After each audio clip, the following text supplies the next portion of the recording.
God bless you. This is Pastor Alan Payne coming to you live. We have kind of a long title today, but today we're talking about if you had something bad in your life happen and you blame God. If you had something bad in your life happen and you blame God for that bad thing happening. A lot of people had something bad in their life happen and they blame God for that bad thing happening. So today we're going to be talking about that. We're going to use several different scriptures that we've read before, some of them, and some of them we haven't read before. We're going to cruise over them. We're not going to read the whole scripture, but I'll give you the scripture so you can read back on them later on if you want to. I'm going to summarize the scripture because I don't want to read the whole scripture because it would be taking too long. But you'll get the summary of the story so you can read over it later. So the first scripture we're going to look at is in Matthew 8. We just read the scripture last week, and it talks about where Jesus calms the storm. This is a perfect example of something happening bad to people, and it's not God making it happen. The reason why we know it's not God making it happen because it's happening to Jesus. So why would God make something happen to Jesus that he's going to stop? So here we have a perfect example of something happening that is not God making it happen. It's something bad happening, but it's not God making it happen. There's a storm, and it says it's almost making them drown. Okay, in this verse, and it's Matthew 8, verses 23 through 27, where it's talking about this. And the storm is coming, and it's almost making them drown. And here, God steps in this instance, God steps in, and he says, what to this storm? He says, peace be still. And the storm stops. And the storm stops here, and God stops the storm, and the storm is cleared. But clearly, God does not start the storm. So why is the storm here? This is the question that we're asking today. Why is the storm here in the first place? Why did we have a storm? We're going to get that here in a minute. We're going to go on, before we answer that question, we're going to go on to chapter 9. And we see in chapter 9, we see a paralyzed man. And of course, if we read on in the chapter, Jesus heals this paralyzed man. But of course, God did not create a paralyzed man so he could heal him. Right? Because why would he just purposely make a paralyzed man just so he could heal him? No, something happened in the circumstance so that he would be paralyzed so he could be healed, right? Some birth defect happened or something happened in his life where there was an accident so he could be healed. Because Jesus heals him. Now, it doesn't say if he got into an accident and he was paralyzed, or if he was paralyzed from birth, but he was paralyzed. Okay, we'll go on, and in chapter 9, if we continue, there's a girl that is dead. Now, Jesus didn't kill this girl, and it doesn't say that God came down and smashed her on the head or anything, but this girl is dead. Now, Jesus raises her from the dead, and the girl is healed. But, again, if we want to blame God for this girl, we really can't, because why would God kill this girl and then raise her up again? So here again we see that, okay, something bad happened, but it couldn't have really been God, because why would God do something to somebody and then take it back? So we have all these instances of something bad happening, but not necessarily God. So who are we going to figure out that this is happening to? Now there's scriptures on somebody that does all this. Now there's someone that says that he comes to kill, steal, and destroy. And that's the devil. But before we even get into that, we got to look at someone named Adam and Eve. Now Adam and Eve in the garden, when they did what they did, there was a consequence to what they did. There was something that happened when they had done what they did. There was a law put down.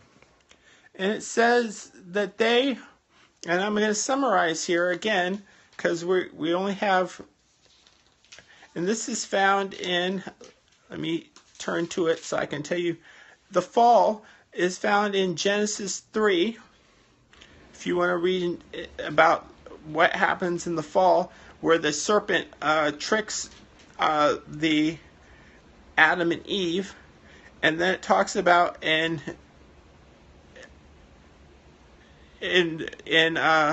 verses 14 how the serpent is cursed and how we're cursed,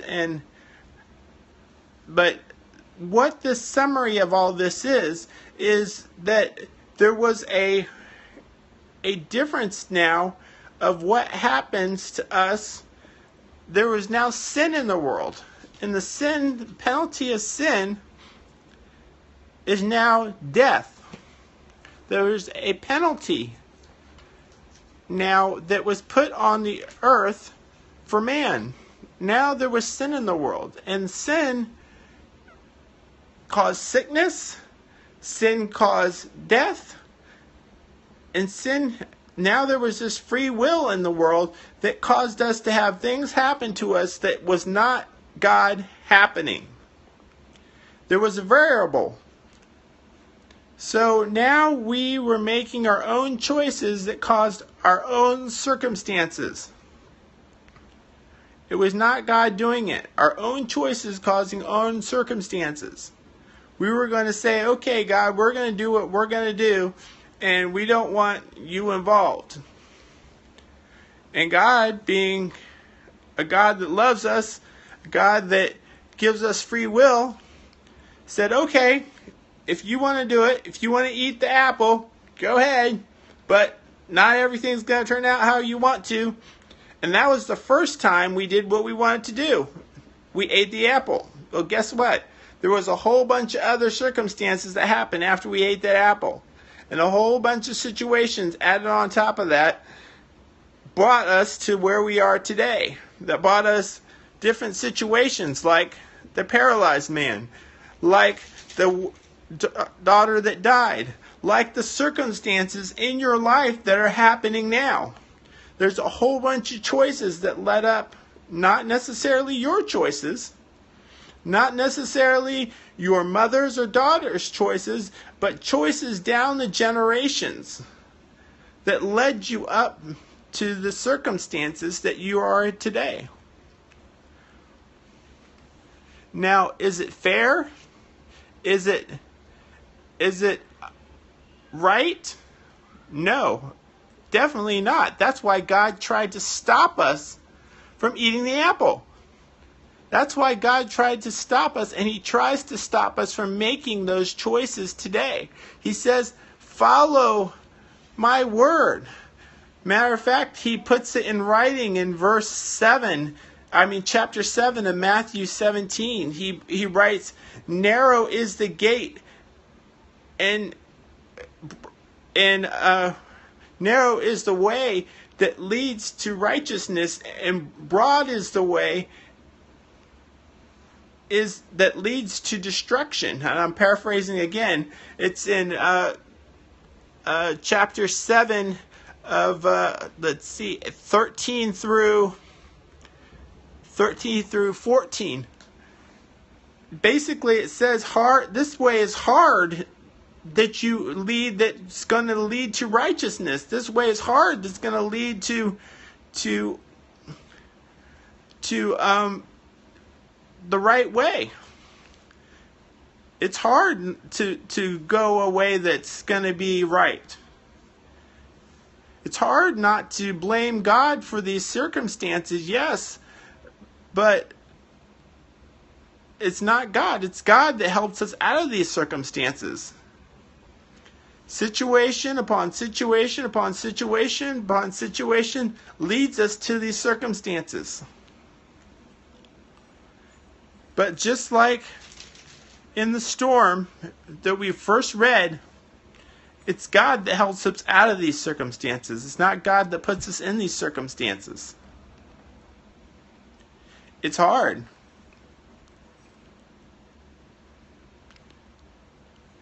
There's different struggles out there like people are talking about in the comments. There's different struggles out there that people go through.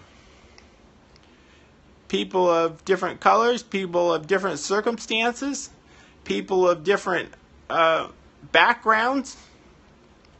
And it's not just one person's background. There's people all over the world that go through all different worse backgrounds than people are even mentioning. Look at overseas. Some people's cities are destroyed. You think people in the United States have it bad? Look at people's cities overseas that are destroyed from war. They don't even have a street to walk on.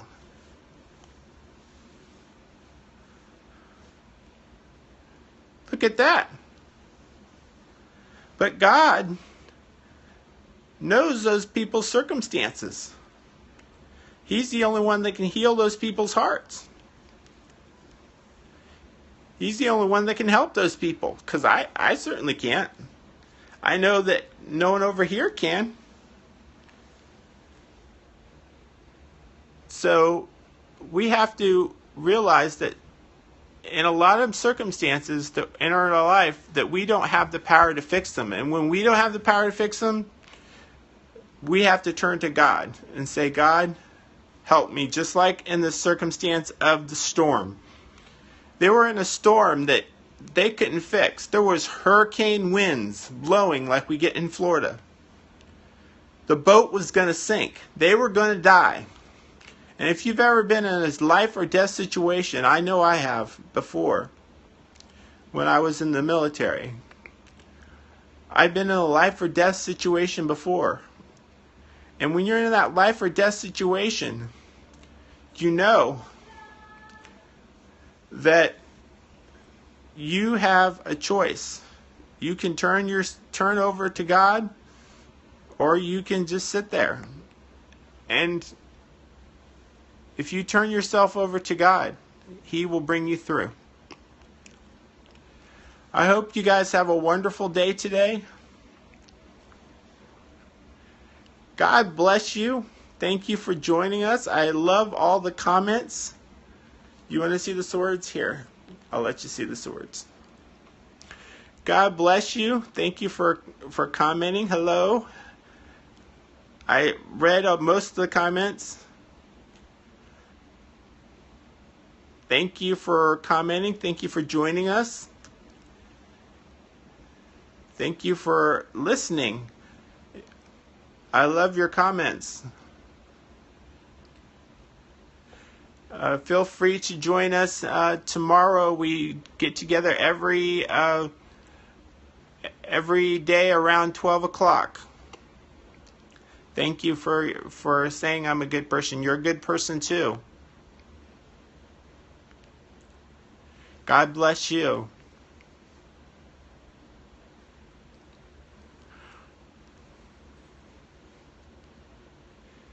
Let me just say a blessing over you. God bless you and keep you. God let His face shine upon you and give you grace. God bless you guys. I'll see you tomorrow. God bless you.